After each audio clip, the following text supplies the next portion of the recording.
BNP মহাসচিব মির্জা ফখরুল ইসলাম আলমগীর ও ইসলামী আন্দোলন বাংলাদেশের আমির মুফতি মোহাম্মদ রেজাউল করিমের সরাসরি প্রথম সাক্ষাৎ। হাসি মুখে আলিঙ্গনের পর শুরু হয় দুই নেতার বৈঠক।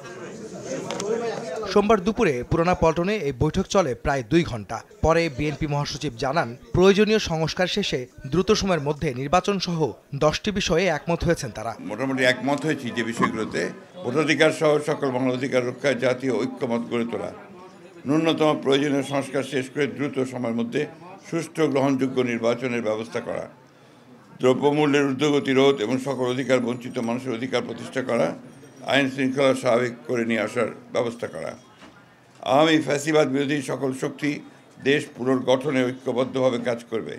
ইসলামী আন্দোলন বাংলাদেশের আমির বলেন, রাজনৈতিক দলগুলোর সঙ্গে আলোচনা চলমান থাকবে।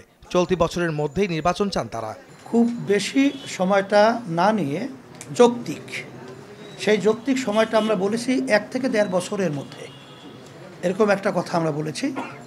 আর 6 মাস তো প্রায় চলেই গেল, আর 1 বছরের মধ্যেই সুন্দর একটা জাতীয় নির্বাচনের ব্যবস্থা করবে, এটাই আসলে মূলত আমাদের কথা। গত 21শে জানুয়ারি বরিশালে ইসলামী আন্দোলনের আমিরের সঙ্গে বৈঠক করেছিলেন জামায়াত আমির। আহমেদ সালেহীন, সময় সংবাদ, ঢাকা।